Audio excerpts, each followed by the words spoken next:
প্রিয় দর্শক, শুভেচ্ছা। আমন্ত্রণ জানাচ্ছি আপনাদের প্রিয় অনুষ্ঠান গ্রিন ভিউ ক্লিনিক টেলিপ্রেসক্রিপশন দেখবার জন্য। আপনারা সবাই জানেন 24শে মার্চ হয়ে গেল ওয়ার্ল্ড টিবি ডে, বিশ্ব যক্ষ্মা দিবস। পৃথিবীব্যাপী যক্ষ্মা দিবসকে কেন্দ্র করে একটি সচেতনতামূলক প্রোগ্রাম হয়েছে বিশ্বব্যাপী। আমাদের দেশও কিন্তু এর ব্যতিক্রম না। আমরাও আলোচনা সভা আয়োজন করেছি, সেমিনার, সিম্পোজিয়াম করেছি, র্যালি করেছি।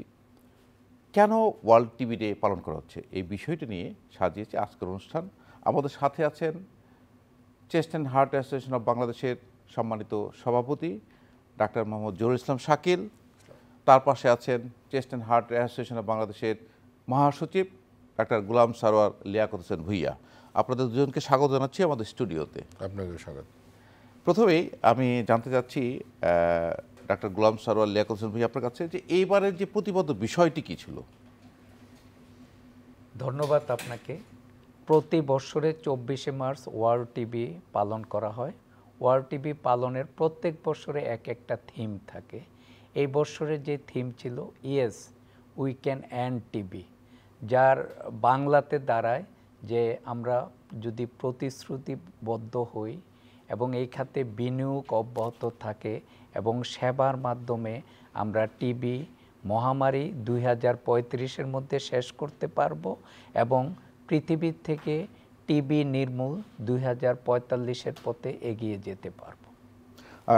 আসলে যে কথা বলছেন যে আসলে আমাদের কমিটমেন্ট, ইনভেস্টমেন্ট এবং ডেলিভারি, মানে সেবার মাধ্যমে আমরা যক্ষ্মামুক্ত বাংলাদেশ গড়তে চাই। ডাক্তার জহুরুল ইসলাম শাকিল, আপনার কাছে আসি যে আসলে এই যে টিবি আমরা দেখছি যে আসলে আমরা কিন্তু আমাদের বাংলাদেশ থেকে গুটি বসন্ত আমরা নির্মূল করেছিলাম, আমরা পোলিও নির্মূল করেছি এবং এখন যে WHO গোল যে 2035-এর মধ্যে আমরা যক্ষ্মা নির্মূল করব, আসলে এটার পিছনে অন্তরায়টা কি? যে এই যে টিবি এটা যে সংক্রমিত হচ্ছে একজন থেকে আরেকজন, আসলে এই সংক্রমণটা কীভাবে আমরা রোধ করতে, এটা যদি আপনি একটু বলতেন। ধন্যবাদ আপনাকে। আপনারা সবাই জানেন যে যক্ষ্মা একটি সংক্রামক ব্যাধি, একজন থেকে আরেকজন কাশির মাধ্যমে ছড়ায়। জীবাণুটা যখন শরীরে ঢুকে তখন যক্ষ্মা রোগ হওয়ার সম্ভাবনা থাকে।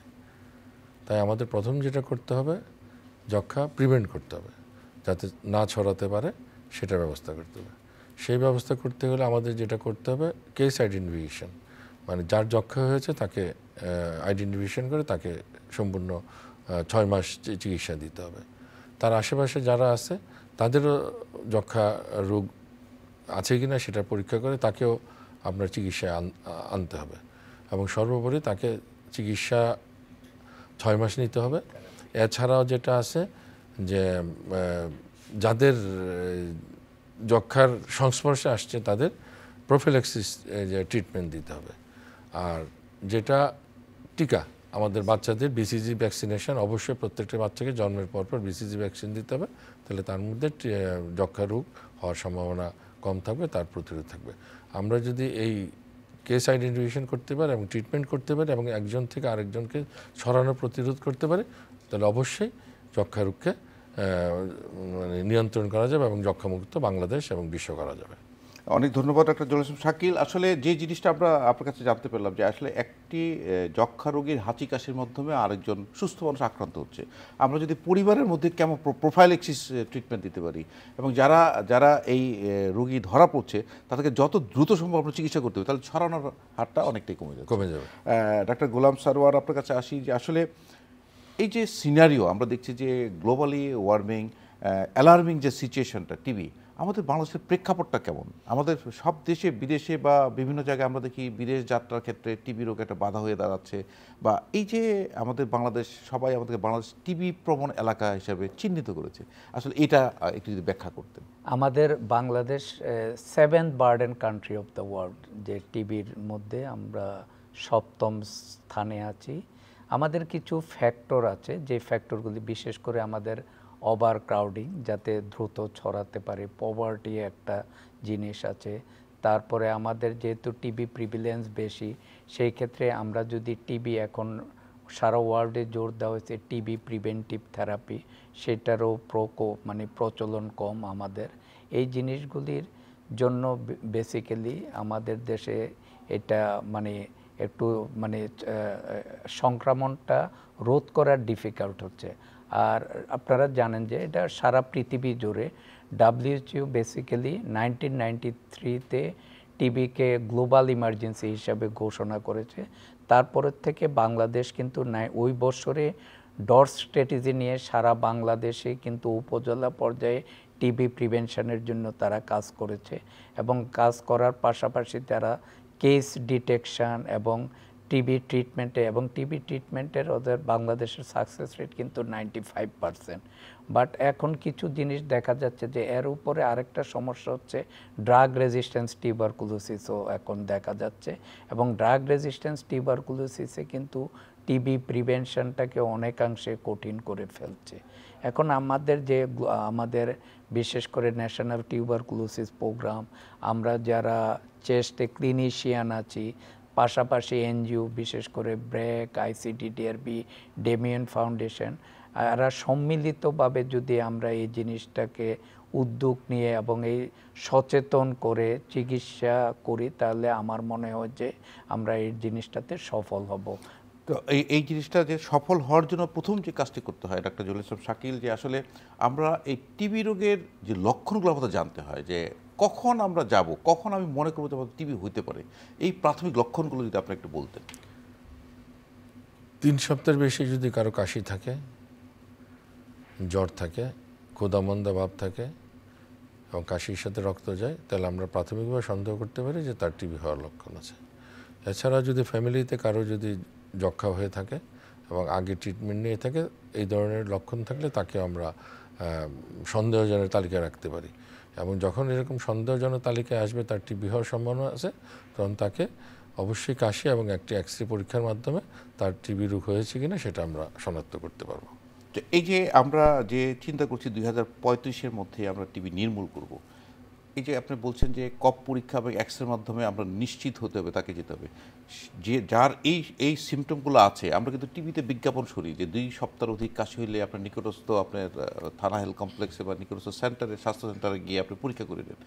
আসলে এই পরীক্ষাটা আপনার এই এক্সরে এবং কফ, এটা কি সারা বাংলাদেশে বিনামূল্যে হয় কিনা, অ্যাভেলেবল আছে কিনা, বা কোথায় তারা গিয়ে পরীক্ষাটা করতে পারে?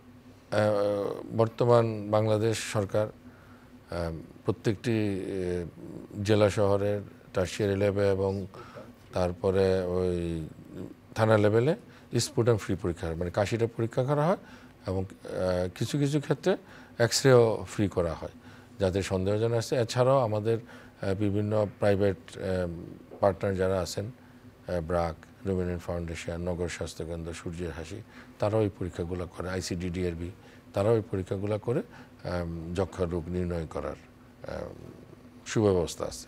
আসলে এটা সরকার বিনামূল্যে করছে এবং এটার চিকিৎসাও আমি যতটুকু জানি যে বিনামূল্যে আছে। ডাক্তার গোলাম সারোয়ার, আপনার কাছে আমি জানতে চাইবো যে এই যে টিবির চিকিৎসা, যখন এই টিবির চিকিৎসা আমরা যতটুকু জানি যে এটা বিনামূল্যে হয়, সারা বাংলাদেশে পাওয়া যায়, এই চিকিৎসাটা একটু দীর্ঘমেয়াদী, অন্যান্য রোগের মতো নয় কেন?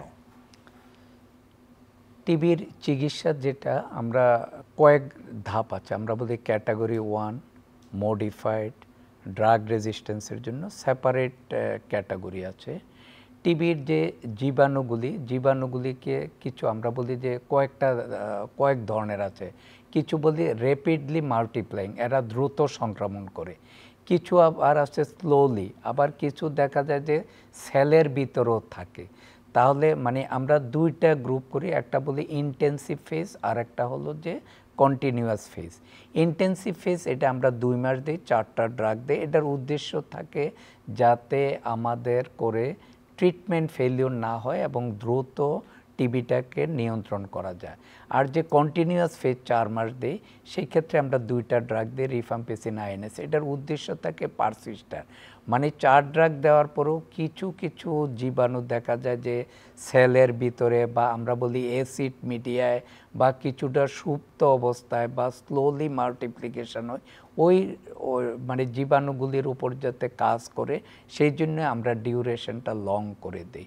আবার যাদের একবারের বেশি টিবি ওষুধ খাওয়ার হিস্ট্রি থাকে, আবার নতুনভাবে সংক্রমণ হয় অথবা পুরানো টিবিটা রিঅ্যাক্টিভেশন হয়, সেই ক্ষেত্রে আমরা মডিফাইড ট্রিটমেন্ট দিই। মডিফাইড যেটা এখন ক্যাটাগরি 2 ট্রিটমেন্ট যেটা, সেই ক্ষেত্রে আমরা ফুড ড্রাগসে 6 মাস দিই।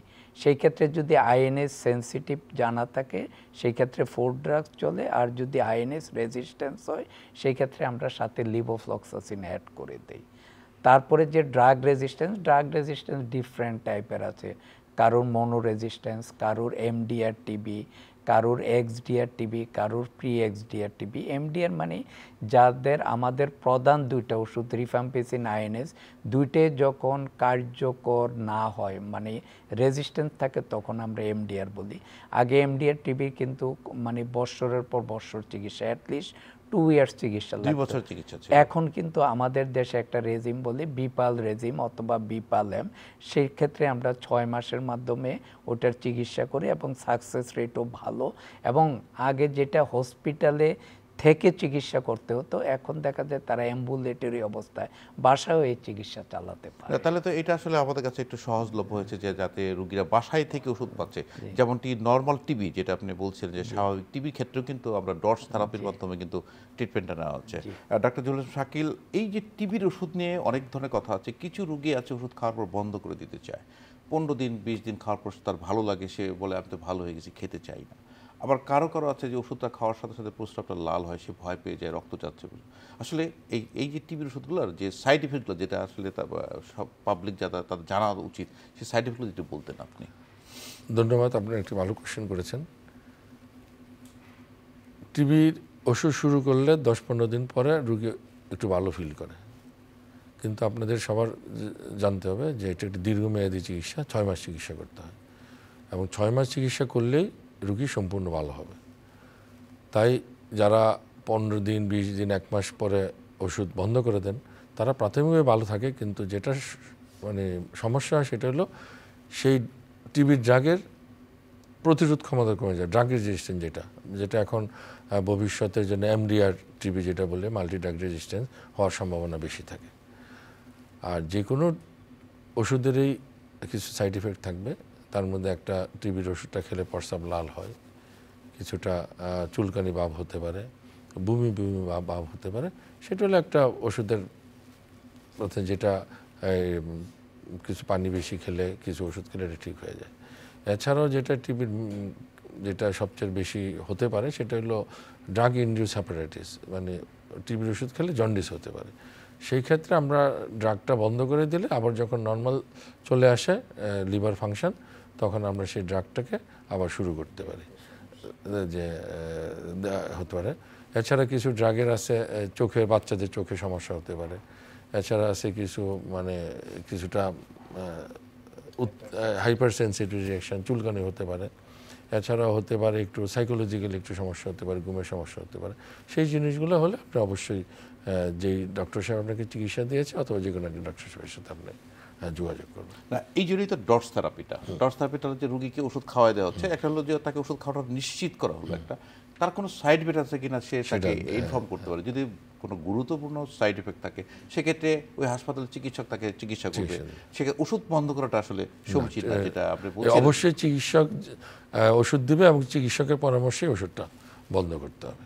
জি, ডাক্তার গোলাম স্যার আপনার কাছে আসি। আপনি বলছিলেন যে এমডিআর টিবির কথা, মাল্টি ড্রাগ রেজিস্ট্যান্ট টিউবারকুলোসিস। আসলে এই এমডিআর টিবি নিয়েও কিন্তু বিশ্বব্যাপী একটা আলোড়ন সৃষ্টি হয়েছে, যে আসলে দেখা যাচ্ছে যে এই টিবির ওষুধ অনিয়মিতভাবে খাওয়ার কারণে, ইরেগুলারভাবে খাওয়ার কারণে, মাঝপথে ওষুধটা বন্ধ করে দেওয়ার কারণে এমডিআর রোগী হচ্ছে। আবার কিছু কিছু রোগী এমডিআর রোগী ছড়াচ্ছে, এমডিআর প্রাইমারি এমডিআর হিসেবে হচ্ছে। আসলে যে এই এমডিআর রোগীটা আসলে যে ট্রিটমেন্ট পদ্ধতি আপনি বলছেন, বিপাল থেরাপির কথা বলছেন, এটা ডায়াগনোসিসটা কী করে করা হয় বা এটার ফ্যাসিলিটিসটা, ডায়াগনোসিস ফ্যাসিলিটিটা কীভাবে? ডায়াগনোসিস ফ্যাসিলিটি যেটা এখন কিন্তু আপনি জানেন উপজেলা লেভেল পর্যন্ত এক্সপার্ট টেস্ট, আমরা যেটা জিন এক্সপার্ট করি, জিন এক্সপার্টের টেস্টের মাধ্যমে আমরা 3টা জিনিস উইদিন 2 আওয়ার্সে ওই টেস্ট হয়ে যাচ্ছে। আমরা দেখি বেসিলাই বার্ডেন, রিফ রেজিস্ট্যান্ট বলে একটা টার্ম আছে, রিফাম্পেসিন তার রেজিস্ট্যান্স আছে কিনা। রিফাম্পেসিন হলো যে প্রধান ড্রাগ আমাদের টিবির জন্য। যখনই আমরা রিফাম্পেসিন রেজিস্ট্যান্স থাকে তাদেরকে আমরা ধরে নিই তার এমডিআর হওয়ার পসিবিলিটি বেশি, সে কিন্তু এমডিআর প্রোটোকলে ঢুকে যায়। তারপরে যখন আমরা নিয়ে আসি যে স্পেশালাইজড সিচুয়েশনে এনআইডিএসিএস অথবা বিভাগীয় যে হাসপাতালগুলি আছে অথবা চেস্ট স্পেশালিস্ট যারা আছে অথবা ডেমিয়েন ফাউন্ডেশন করে, তখন গিয়ে আমরা লাইন প্রোব এসে আছে সেটার জন্য আমরা দেখতে পারি এফবি কালচার। আমরা আগের থেকে চলে আসছে যে এফবি কালচার একটা, এফবি কালচারের মধ্যে আমরা সেন্সিটিভ অর রেজিস্ট্যান্স এই জিনিসগুলি দেখতে পারি, যে আমরা ফার্স্ট লাইনে যেগুলি রিফাম্পেসিন, আইএনএস এগুলির সেন্সিটিভিটি আছে কিনা কালচারের মাধ্যমে দেখতে পারি। তারপরে লাইন প্রুফ এসের মাধ্যমে আমরা সেকেন্ড লাইন যেগুলি আছে সেগুলি দেখতে পারি।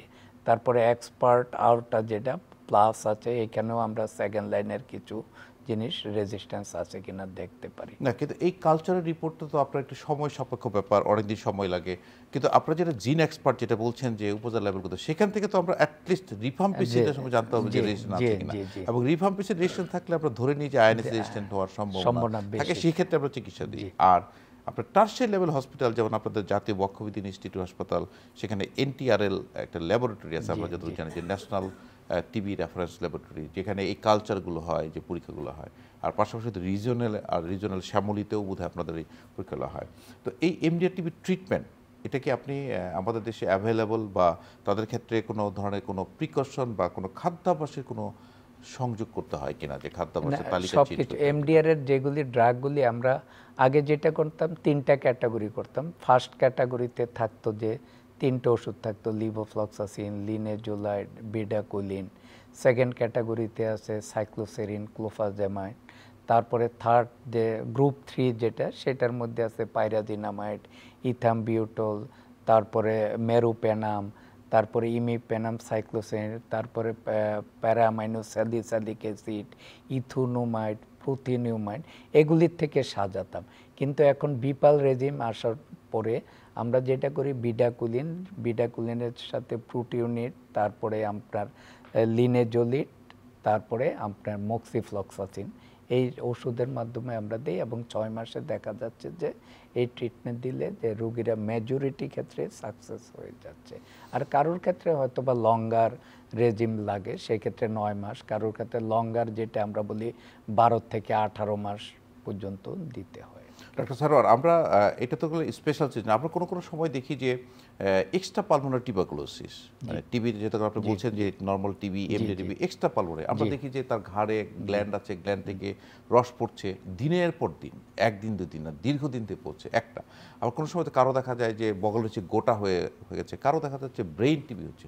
আসলে এই স্পেশাল সিচুয়েশনগুলো যদি একটু আমাদের বলতেন যে কোনটা কখন শরীর, মানে আমাদের একটা ধারণা আছে টিবি মানে মনে হয় যে পালমোনারি, ফুসফুসে, বাট ফুসফুস ছাড়াও যে কোনো অর্গানে টিবি ইনভলভ করতে পারে। এক্সট্রা পালমোনারির মধ্যে যেটা লিম নোড যেটা আছে গাড়ে, তারপরে বগলে, কুস্কিতে, এইসব জায়গায় হয়। তারপরে ব্রেন টিবি, আমরা যেটাকে সিএনএস টিবি বলি। তারপরে যে চোখেও টিবি হয়। তারপরে দেখা যাচ্ছে যে আমাদের হার্টের মধ্যে আমরা পেরিকার্ডিয়ালে পানি জমে যায়। তারপরে প্লুরাল ইফিউশন আমরা বলি, যে ফুসফুসের যে পর্দা থাকে, পর্দার ভিতরে প্লুরাল স্পেসে পানি। তারপরে জয়েন্ট টিবি হয়, যে কোনো জয়েন্টে হতে পারে। তারপরে দেখা যায় যে বোন টিবি একটা টার্ম আছে, বিশেষ করে আমাদের ঘাড়ের যে হাড়গুলি আছে এগুলিতে ইনভলভ করে, যেটাকে আমরা পর্স ডিজিজ বলি। তারপরে জেনিটিভ ইউরিনারি টিবি আছে, ইউরিনারি সিস্টেমকেও ইনভলভ করতে পারে। এই জিনিসগুলি আপনার অর্গান অনুযায়ী আমাদেরকে ডায়াগনোসিসে আমাদের একটা হাই সাসপিশিয়ান থাকতে হয় যে যখন এই সিমটমগুলি থাকবে, মানে অর্গান স্পেসিফিক সিমটমের সাথে কিছু আমরা বলি যে কনস্টিটিউশনাল সিমটমও থাকতে পারে, যেমন জ্বর, ক্ষুধামন্দা, ওয়েট লস। যখন এই দুইটার কম্বিনেশন হয় তখন আমরা সাসপেক্ট করি, তখন আমরা অ্যাকর্ডিংলি আপনার গ্ল্যান্ড টিবি, একটা রুগী আসলো যে তার ঘাড়ে একটা মানে গুঠলি দেখা যাচ্ছে বা ফুলা বা কেউ বলে টিউমার হয়েছে, তখন আমরা এটা দেখে এফএনএসি অথবা কোনো কোনো ক্ষেত্রে বায়োপসি করি। তখন যে মেটেরিয়ালটা থাকে সেটা আমরা হিস্টোপ্যাথোলজি করি, অথবা আমরা এখন যেটাকে জিন এক্সপার্ট, এফবি কালচার এগুলি করি। এগুলি করলে আমাদের ডায়াগনোসিস হয়ে যায়। এখন আরেকটা জিনিস এদিকে জোর মানে দেখা দিয়েছে খুব প্রবলভাবে, যেটা হলো যে আমরা পোর্ট টিবি বলি, যে একটা পেশেন্টের সার্জারি হলো, যে সে একটা ল্যাপারোস্কোপিক গল ব্লাডারের কোলিসিস্টেক্টমি হলো, তার দেখা গেল যে ক্ষতগুলি শুকাচ্ছে না, মাসের পর মাস ওইখান থেকে রস বের এটাও হচ্ছে। কিন্তু এর আঙ্কেল বেশি পাওয়া যাচ্ছে, হ্যাঁ, জি। ইদানিং শুরু হচ্ছে। সেই ক্ষেত্রে শুধু টিবি না, টিবির পাশাপাশি একটা এনটিএম বলে, নন টিউবারকুলার মাইক্রোব্যাকটেরিয়াম, এই অর্গানিজমগুলি ওইটাতে ইনভলভ থাকে। এটার প্রিভেনশনের একটা মানে মোস্ট হলো ভালোভাবে স্টেরিলাইজেশন করতে হবে। ডিস্টিল ওয়াটারের সাথে কিন্তু এনটিএম জীবাণু থাকে। কেউ যদি ডিস্টিল ওয়াটারের সাহায্যে কোনো ইনস্ট্রুমেন্ট মানে ক্লিন করে থাকে, তাহলে দেখা যায় যে তার এই জীবাণুগুলি। তো অনেক ধন্যবাদ আপনার কাছে আমরা জানতে পারলাম। ডক্টর জহুরুল ইসলাম শাকিল, আমরা আসলে yes we can end TB, এই আমরা টিবি স্টপ করার জন্য, হ্যাঁ, যে আমাদের প্রিভেন্টিভ কি কি মেজার আমাদের নেওয়া উচিত, যেটা আপনার দর্শকদের উদ্দেশ্যে আপনি যদি বলতেন। অবশ্যই সবার সচেতনতা বৃদ্ধি করতে হবে, এই জন্য প্রচারণা চালাতে হবে। যাদের সন্দেহজনক টিবি আছে তাদের পরীক্ষার আওতায় আনতে হবে এবং চিকিৎসার ব্যবস্থা করতে হবে, এবং যার টিবি হবে তার আশেপাশে যারা আছে তাদের স্ক্রিনিংয়ের মাধ্যমে তার টিবির কেস ডিটেকশন করতে হবে। সর্বোপরি যেটা আমাদের 6 মাস ব্যাপী চিকিৎসা করতে হবে, এবং আমাদের যারা আছে আশেপাশে সবাইকে যেসব স্ক্রিনিং, যারা বিশেষ করে শ্রমিক শ্রেণী, তারপর আমাদের যেহেতু জনসংখ্যা বেশি, আমাদের যেই জায়গায় হবে সেই জায়গায় স্ক্রিনিং করতে হবে টিবি আছে কিনা, সোর্সটা বন্ধ করতে হবে।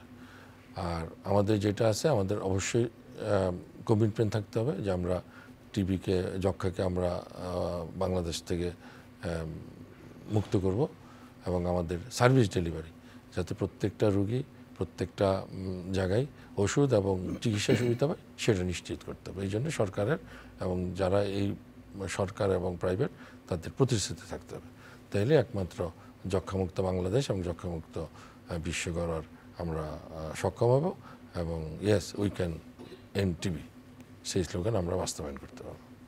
অনেক ধন্যবাদ ডক্টর জহুরুল ইসলাম শাকিল, ডক্টর গোলাম সারোয়ার লিয়াকত হোসেন ভাইয়া, আপনারা এই ব্যস্ততার মাঝে আমাদেরকে সময় দিয়েছেন, আপনাদেরকে ধন্যবাদ। আপনাকেও ধন্যবাদ, চ্যানেল আইকেও ধন্যবাদ। প্রিয় দর্শক, যার হয় যক্ষ্মা তার আছে রক্ষা। নিয়মিত, ক্রমাগত, পরিমিত মাত্রার ওষুধ সেবন করলে যক্ষ্মা রোগ সম্পূর্ণ ভালো হয়। এবং যে যক্ষ্মা রোগের লক্ষণগুলো আমরা জানলাম, যে ঘুষঘুষানা কাশি 2 সপ্তাহের বেশি, জ্বর, ওজন কমে যাওয়া, ক্ষুধামন্দা হলে দেরি না করে আপনার নিকটস্থ আপনি সরকারি হসপিটালে যোগাযোগ করে কফ এবং বুকের এক্সিটি করিয়ে নিন, জেনে নিন টিবি আছে কিনা। যদি প্রাথমিক অবস্থায় ধরা পড়ে, আপনার রোগ সম্পূর্ণ ভালো হয়ে যাবে এবং অন্য যে কেউ সংক্রমণের হাত থেকে বেঁচে যাবে। Yes we can end TB. দর্শক ভালো থাকুন, শুভকামনা সকলের জন্য।